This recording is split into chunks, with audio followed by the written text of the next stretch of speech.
The following reading actually includes a video presentation. It's optional, but might be a bit more enjoyable. Check it out on my YouTube channel by searching either The Mystery Fluttershy Fan or The Mystery Moonbow Fan.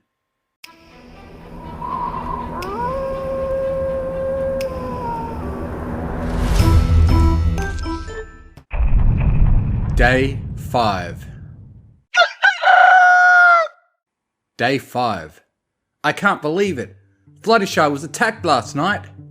She's still alive, thank goodness. It would seem the killer didn't stick about to make sure she died, and she was able to save herself.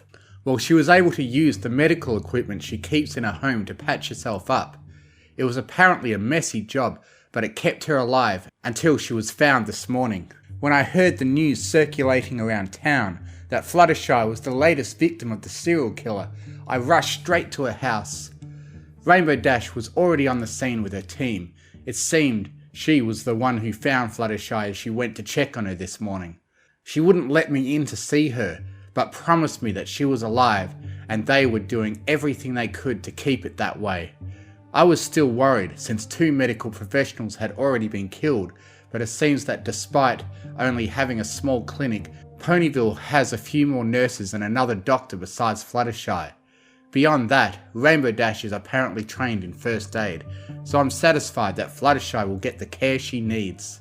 Since this was the first victim to survive, Rainbow told me that she wasn't about to attend some stupid town meeting when she had more important work to do. I could definitely respect that, so she asked me to relay the latest developments in her place. All that I was able to tell every pony was that Fluttershy was targeted. She was in critical condition, and as of yet, the sheriff hasn't gotten a chance to ask her about who attacked her. Nothing very significant happened at the meeting, no more executions at least, with the majority of the town investigative force absent. There wasn't much to discuss without jumping into random accusation territory. When it was all over, I tried to go back to Fluttershy's cottage, but I ran into the Canterlot investigator on the way, and he advised me not to, that they needed peace and quiet to work. Reluctantly I agreed, but I still felt like I needed to help in some way. I had already carried out one task for Rainbow Dash and it seemed to get me in the mindset. I went over to the sheriff's office where Fleetfoot was. Apparently she wasn't needed at Fluttershy's place anymore, so she came back to write up the situation. We talked for a bit and she told me that she was being tasked with bringing in members of the town each night to question them, a bit like what she did with me the other night. She said they had taken in a guy called Shining Armor last night, a war veteran who moved to PonyVille after he was injured and couldn't serve anymore. He was apparently adamant in his opposition to both the serial killer and the mafia, as he called them. Fleetfoot gave him the benefit of the doubt and let him go in the morning. I asked who she was planning on arresting tonight, but she was tight-lipped about it. She said that it was nothing against me, but the fewer ponies who knew, the less chance there was of it getting out and the pony in question having time to start practicing their alibis. I asked if there was anything I could do to help. She just said that if in the future there was another public trial, that I should vote alongside her and Rainbow Dash. That disturbed me a bit, so I quickly said my goodbyes. With nothing else to do, I went back to the flat. I've been here all evening and I can't get Fluttershy out of my head. There's a picture above the fireplace showing her alongside Rainbow Dash, Fleetfoot, Soren, Thunderlane, and an orange mare I've never met before. I've been sitting, staring at it for what feels like hours, thinking about the kind mare who took care of me and gave me a place to stay, thinking about the terrible thing that happened to her. I can't help but imagine her lying in a pool of her own blood, covered in stab wounds while a dark figure looms over her, raising the knife, ready to plunge it down one final time. I can't get the images out of my head, and the more I think about it, the stronger that itching in the back of my skull becomes. I know she's in safe hooves, but I'm going to visit her tomorrow morning just to be sure. And I don't care if Rainbow Dash won't allow me to. I'll fight my way to see her if I have to.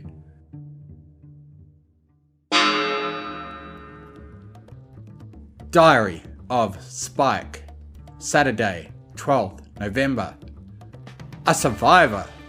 The 4th victim, the one I suspected of being the killer no less, managed to survive the killer's attack where 3 other ponies had failed.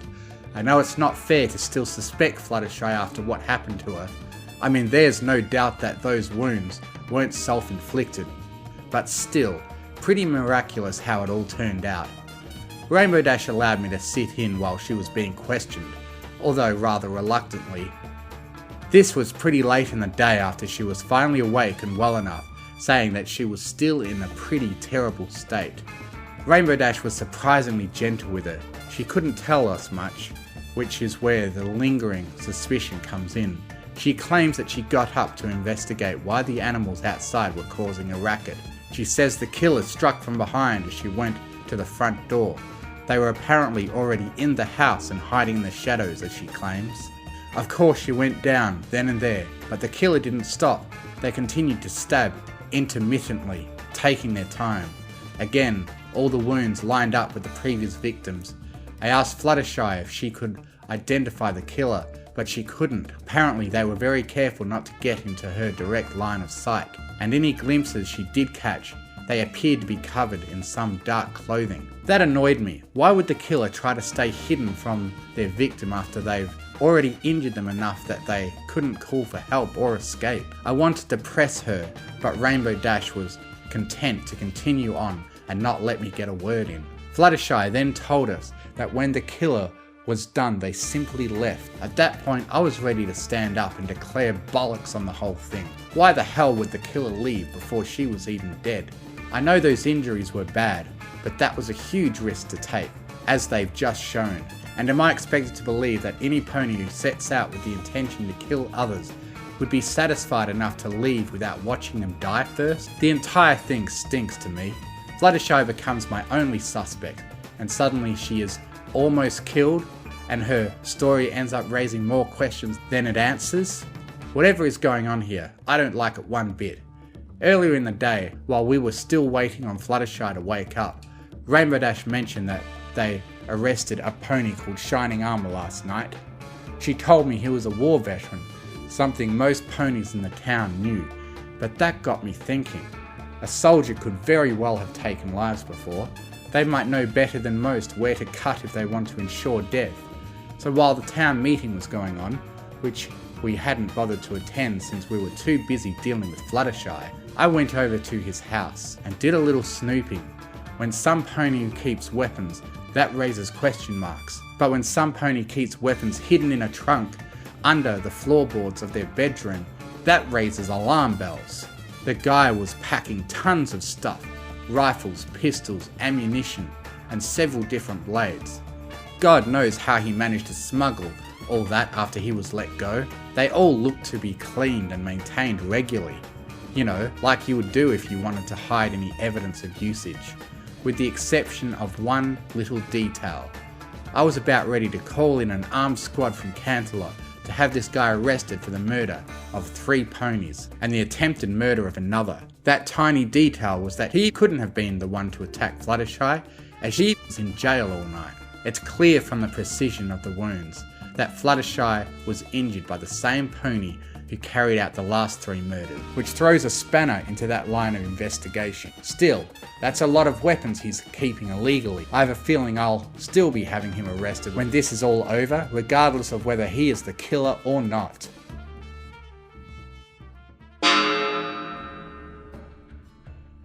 Diary of Applejack, Saturday, 12th November. It's been a strange day. Good, but strange. The 4th victim was discovered today, alive. Fluttershy, a doctor and a vet, one of Rainbow Dash's friends. Nice girl from what we've heard.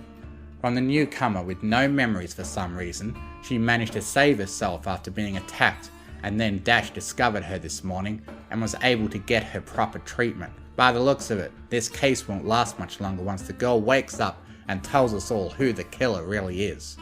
Although that won't be necessary, as it would appear we've already found out who they are. When I asked Applebloom to sleuth about, I had my hopes, but what she told me yesterday was more than I could have hoped for. The clever girl noticed the dragon sneaking out of Shining Armor's house, a great risk, which I did have to reprimand her for. She went in herself to see what he was up to. Turns out the local veteran has been keeping an arsenal of weapons hidden away in his bedroom, including a neat collection of blades that could fit the bill for the murder weapon. Of course, the investigator probably found those as well. No doubt there'll be an armed unit marching into the town and surrounding his house by tomorrow morning. But that won't do. I can't have this killer being hauled off to the Canterlot dungeons. No, he needs to know what happens to murderers in our town. As such, Big Mac has gone off tonight to carry out the deed. If that response team does come here tomorrow, they'll find his body flayed and strung up in front of Town Hall. There won't be the slightest doubt in any pony's mind what we do to killers. Speaking of Mac, his little visit to Filthy Rich last night didn't pan out like we had planned. Mac searched, but either he had scarpered or he was hiding pretty thoroughly. Either way, he's still alive and walking about. I noticed him at the town meeting today. If he did know what we tried to do, he was smart enough to keep his mouth shut about it. Ordinarily, I would send Mac back to get the job done right, but since we know who the actual killer is, I can let it slide. It looks like things are finally getting back on track. Tomorrow, we'll be rid of this serial killer. The investigator will return to Canterlot, and I can focus my efforts on keeping Dash out of our business. I may even give Bloom another job after this. Maybe I've been sheltering her too much. She might end up being fit for this line of work after all.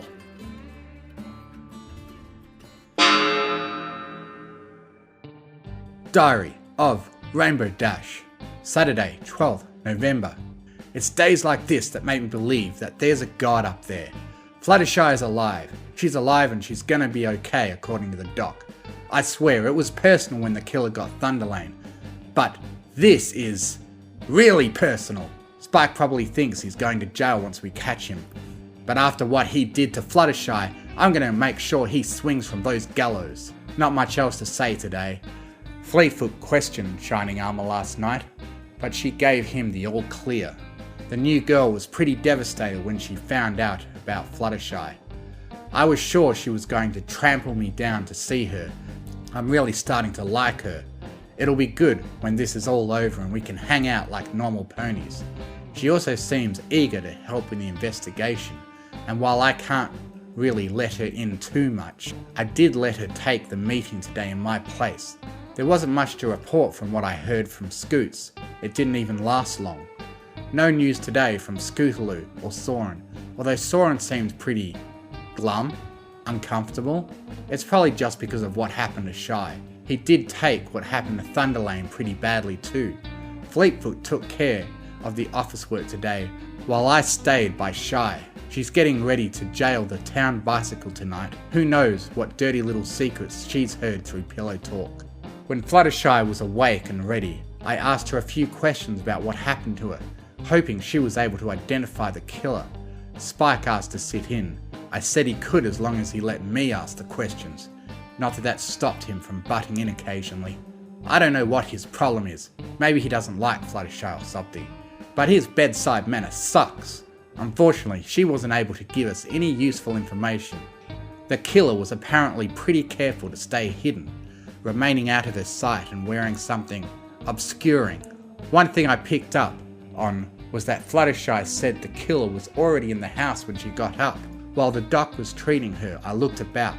There were no signs of forced entry, just like all the other victims. It would appear that they just used the front door. You'd think at a time like this, ponies wouldn't leave their doors unlocked. I'll have to make some kind of announcement tomorrow to make sure every pony takes basic precautions. Soren's out again tonight. He hasn't had a night off in like a week, and I know he isn't getting much sleep during the day. Since we have no pony in particular on our raiders, he's still under orders to cover as much ground as possible. I hope this ends soon.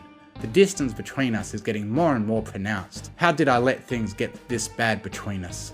Only a guy like Soren could have remained as loyal as he has this whole time.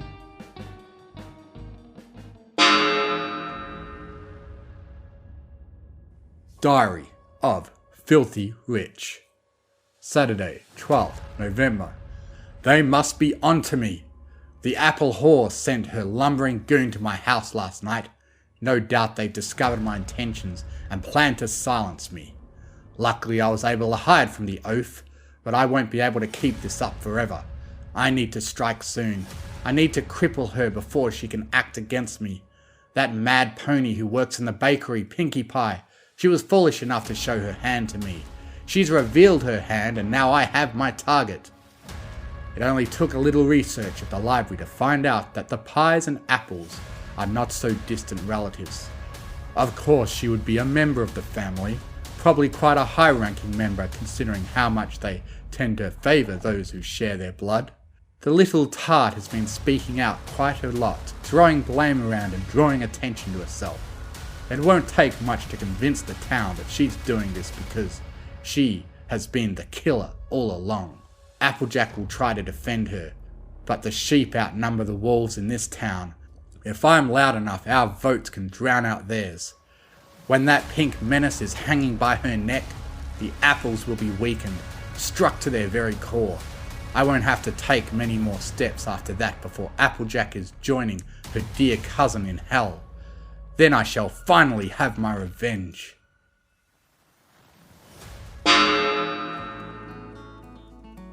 Diary of Apple Bloom, Saturday, 12th November.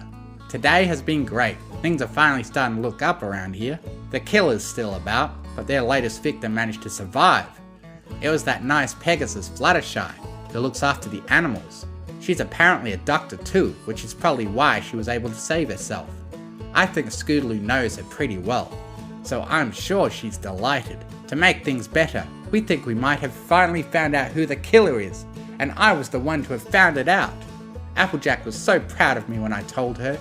During the town meeting today, there were quite a few ponies missing. The new mayor told every pony that the sheriff and the other partners were too busy with Fluttershy to attend. Applejack whispered to me to scoot on down to her cottage and see what the deal was. I never did get as far as that, but Applejack wasn't disappointed, because when I was on my way I spotted that detective from Candlelight climbing out of the window of some pony's house. My first thought was that he was secretly a burglar, but then I thought, what if he was following a lead and that house was the killer's? I took my chances and went in the way he came out. The house belonged to that grumpy old stallion who apparently used to be a soldier. I saw him at the town meeting, so I knew he wouldn't catch me. I searched around for a bit, but didn't find anything out in the open, so I started thinking about things that could be hidden. I remembered an old trick me and the Crusaders used to do, where we would hide stuff beneath the floorboards of the clubhouse. I noticed there was a particularly creaky one in his bedroom, so I popped it open and voila! I was actually pretty shocked when I saw all the weapons inside. I put the board back as quickly as possible and got out of there. I waited for Applejack to get back from the meeting, and when she did I told her everything. She was angry about me breaking in, but she quickly forgot about that when I told her what I found. She was thrilled, told me I did an amazing job and said she would take it from there. I'm not sure what'll happen now. I imagine Applejack will report him to the authorities, and then she'd probably consider this to be a family matter. I hope they don't try to hang him tomorrow like they did to Mr. Flim. I know he's a killer, but he should just go to prison. It looks like this whole ordeal will be over soon. Then maybe things can get back to normal. Hopefully the girls will go back to their usual selves. They've seemed really off with me these last few days. I hope they're not mad at me for something.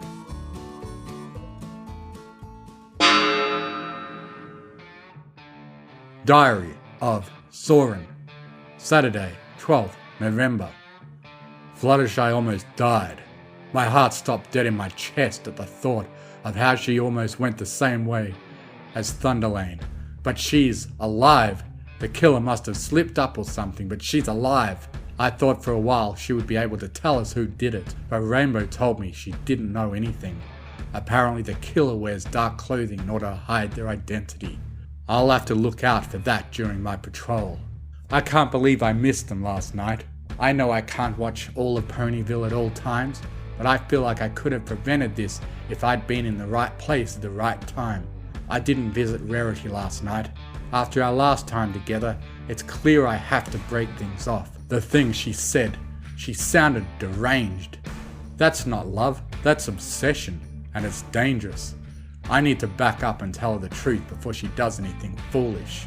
She deserves to know that I never felt the same way for her, that I really saw the whole thing as just a fling that lasted a little longer than it was ever meant to. She's going to be devastated with me, furious I imagine, and I can't blame her. I pretty much used her. Maybe if I'd been clearer from the start, things wouldn't have escalated this way. I'll do it tomorrow during the day though. I can't afford to sneak off anymore while on duty. To think that if I did, and Fleetfoot or even Rainbow Dash was attacked, I would have no pony to blame but myself. Rainbow doesn't have any leads for me to follow up on tonight. She just told me to continue sweeping the town and keeping my eyes peeled for the serial killer or the family's agents. She really is obsessed. She has been for a long time.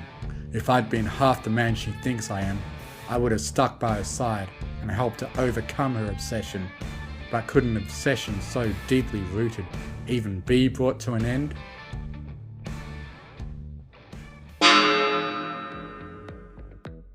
Diary of Cloud Chaser. Saturday, 12th November.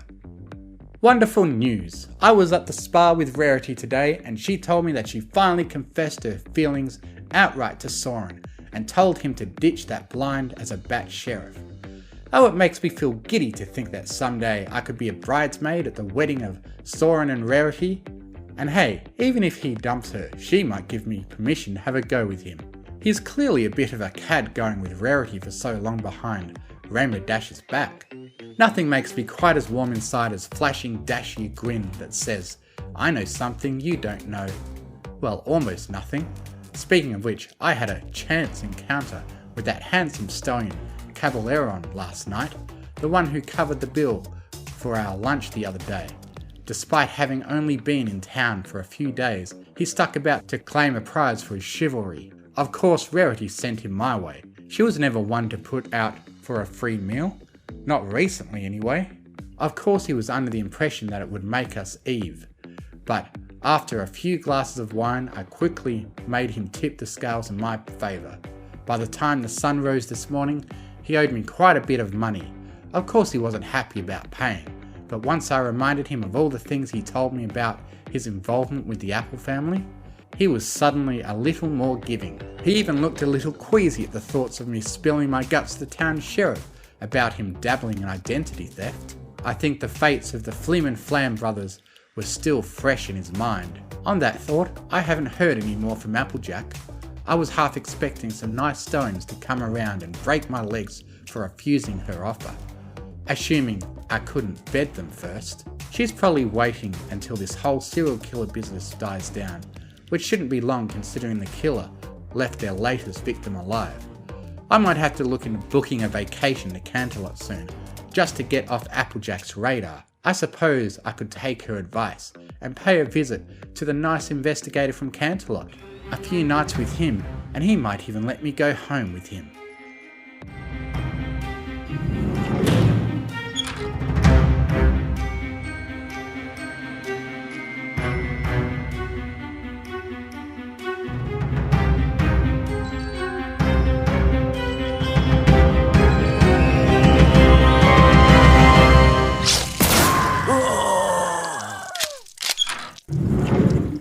Thank you for listening. If you enjoyed what you heard, please consider joining my Patreon, patreon.com/TMFF, to get early access to audiobooks and to be able to request I do a reading of what you want, provided the author approves. Thank you to Artlist.io for providing the massive music and sound effect library that I have to work with. And most of all, thank you to the bronies who write the amazing stories that inspire me to make these. Fluttershy and Izzy are best ponies.